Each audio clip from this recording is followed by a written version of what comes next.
अस्सलाम वालेकुम, खुशामदीद। मेरा नाम है डॉक्टर फुरकान यूनुस। आज हम एडिसन डिजीज़ और नेक्स्ट वीडियो में हम कुशिंग डिजीज़ के बारे में बात करेंगे। ये दोनों बीमारियां ज़्यादातर केसेस के अंदर क्यूरेबल नहीं है, इनका कोई ख़ास इलाज नहीं है, इनका कोई ख़ास डायग्नोसिस भी नहीं है, कोई डेफिनेटिव डायग्नोस्टिक टूल्स होते हैं वो भी नहीं है। मैंने बहुत सारे केसेस इस तरह के किए हैं, देखे हैं, अपना एक्सपीरियंस भी शेयर करूँगा। ये वीडियो लाजमी देखिएगा क्योंकि आपके पेट के लिए बहुत ज़्यादा ज़रूरी है। अगर खुदा न खासा अगर आपके पेट को ऐसा मसला हो जाता है तो आपको पता हो कि आपने उसको कैसे मैनेज करना है। इस बीमारी के अंदर आपके पेट की जिंदगी को बढ़ाया जा सकता है। जैसे मैंने पहले बताया, इसका कोई क्योर नहीं है, इसको कोई खास इलाज नहीं है। First of all, Addison disease basically adrenal gland की फेलियर की वजह से होता है, जिसकी वजह से हाइपो एड्रीनोकॉर्टिसिज्म होता है। एड्रीनल ग्लैंड बेसिकली किडनी के ऊपर एक ग्लैंड होता है, उसकी फेलियर अगर हो जाए जिसकी वजह से जो कॉर्टिसोल और एंडोस्टेरोन हार्मोन होते हैं वो प्रॉपर्ली सक्रिएट नहीं हो रहे होते, वो कम तादाद में होते हैं। अब ये जो दोनों हार्मोन है, ये स्टीराइडल हार्मोन है। जो कॉर्टिसोल है उसको हम ग्लूकोकॉर्टिकाइड कहते हैं। इसमें थोड़ा आपके लिए जो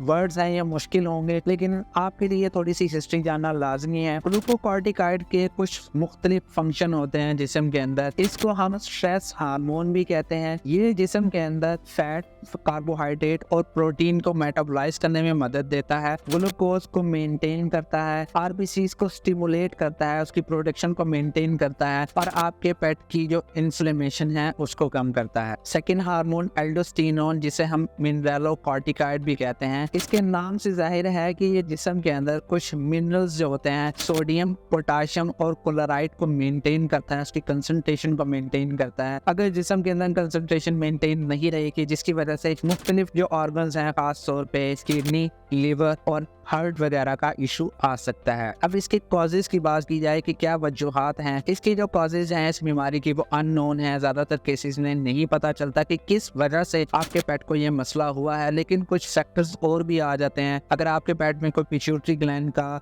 इशू है, उसको कोई ट्यूमर वगैरह है, तो इस वजह से हो सकता है। पिट्यूटरी ग्लैंड बहुत सारे हार्मोन्स को स्टिमुलेट करता है, ट्रिगर करता है। इसके अलावा कोई कैंसरस इशू हो सकता है। अगर आप अपने पेट को कुशिंग डिजीज से रिलेटेड ट्रीट कर रहे हैं, कुशिंग में इसका उलट होता है, उसमें हाइपर एड्रेनोकॉर्टिसिज्म होता है जिसमें कॉर्टिसोल और एल्डोस्टेरोन होते हैं वो ज्यादा तादाद में हो जाते हैं। इसमें उलट है, इसमें कम तादाद में होते हैं, तो वो ज्यादा तादाद के लिए ट्रीट हो रहा होता है, तो जिसकी वजह से कॉर्टिसोल एक नॉर्मल लेवल की जगह वे कम तादाद में हो जाते हैं, जिसकी वजह से आपका पेट एडिसन डिजीज के अंदर आ सकता है। अब ये मुख्तलिफ ब्रीड्स में होता है, जैसे कि पुडल्स, बेडेड कोलीज, ये जितने भी मैंने नाम लिखे हुए हैं, इन सब ब्रीड्स के अंदर ये बहुत ज़्यादा कॉमन है। इसकी जो इलामात हैं, आपके पेट को उल्टी होगी, डायरिया होगा, वो थोड़ा लेथार्जिक होगा, उसका खाना पीना काफ़ी हद तक कम हो जाएगा, वेट लॉस होगा, ब्लडी स्टूल्स कर सकता है, एलोपेशिया यानी हेयर लॉस हो सकता है। इसके अलावा उसका जो पानी पीने का लेवल है वो ज़्यादा हो जाएगा। पानी ज़्यादा पिएगा तो वो यूरिनेट भी ज़्यादा करेगा। कुछ केसेस के अंदर वो डिहाइड्रेट हो सकता है काफ़ी ज़्यादा। टेम्परेचर अगर इन्वायरमेंट का कम है, ख़ासतौर पर सर्दियों के अंदर, तो उसका जो टेम्परेचर है वो डाउन हो सकता है। इवन के जो उसका हार्ट रेट है वो अब नॉर्मल हो सकता है, वीक पल्स हो सकती है, तो उसका जो पेट है वो दर्द कर सकता है, शेक कर सकता है। इसके अलावा उसको गैस्ट्रोएंटराइटिस, उसको मोशन ब्लडी वगैरह भी लग सकते हैं। इसके अलावा उसके जिस्म के अंदर मुख्तलिफ किस्म के धब्बे पड़ सकते हैं और आपका पेट हाइपोग्लाइसीमिया में भी जा सकता है। इसके जो इलामात हैं वो ज़्यादा ट्रिगर उस टाइम होती हैं अगर आपका पेट किसी भी वजह से स्ट्रेस फैक्टर में है। ज़ाहिर सी बात है, बीमारी के अंदर आपका पेट स्ट्रेस में हो सकता है, उस दरमियान में आपने मेंटेन करना होता है, जिसकी वजह से जो हार्मोन है कॉर्टिसोल वो ज़्यादा रिलीज नहीं होगा, तो उसको ज़्यादा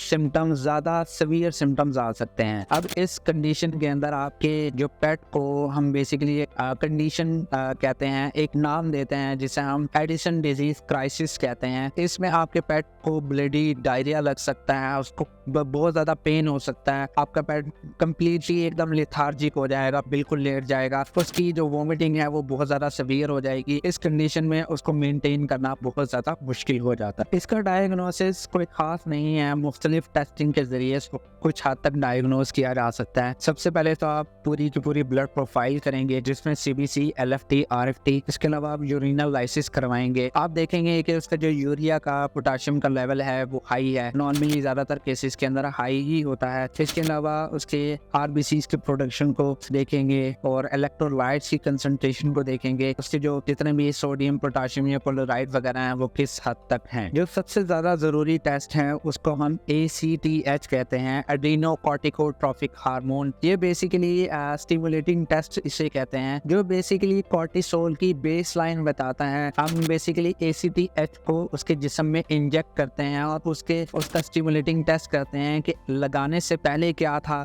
लगाने के बाद उसकी क्या रिजल्ट्स निकलते हैं। तो इस तरीके से हम उसको देखते हैं, उसको प्रॉपर्ली डायग्नोज करने की कोशिश करते हैं। इसके अलावा एडिशनल टेस्टिंग के अंदर हम नेचुरल प्लाज्मा ACTH करते हैं, बेसल कॉर्टिसोल लेवल्स चेक करते हैं, इलेक्ट्रोकार्डियोग्राम करते हैं और अब्डोमिनल अल्ट्रासाउंड करते हैं। इसका ट्रीटमेंट मैंने पहले भी बताया कि ये बीमारी क्योरेबल नहीं है। आपने फर्स्ट ऑफ ऑल जो भी सिम्टम्स वगैरह थे उसके मुताबिक उसको ट्रीट करवाना है। पहले उसको एडिशन जो क्राइसिस डिजीज है, यानी एडिशन क्राइसिस जो कंडीशन है उससे इसको निकालना है, उसको सीवियर सिम्टम से बाहर निकालना है ताकि आपका पेट मेंटेन हो जाए, ताकि उसकी वजह से उसको कोई इशू ना रहे, आपके पेट को उसके बाद उसको मेंटेन किया जा सके। इसके अलावा कुछ जो ट्रीटमेंट है उसके अंदर DOCP करते हैं। DOCP का मतलब है डिसॉक्सी कॉर्टिकोस्टेरोन एसीटेट। बेसिकली ये हम मंथली बेसिस पे उसको लगाते हैं, देते हैं। इसके अलावा प्रेडनिसोन्स जो हैं, जिन्हें स्टेरॉइड्स हैं, उसको डेली लगाया जाता है। इसके अलावा कुछ रिप्लेसमेंट हार्मोन मेडिकेशन इस्तेमाल की जाती हैं। मुख्तलिफ हार्मोन्स को देखा जाता है कि बॉडी के अंदर कुछ हार्मोन्स कैसे रिएक्ट कर रहे हैं, उसके मुताबिक जो डोजेज दी जाती है। या आपके लिए थोड़ा सा मुख्तलिफ होगा, काफ़ी बेसिकली ये लेंथी सा प्रॉब्लम है और इसमें आपको डायग्नोज करवाना काफ़ी मुश्किल होता है। और जो मेरी बातें भी हैं वो काफ़ी ज़्यादा आपको मुश्किल लग रही होंगी, लेकिन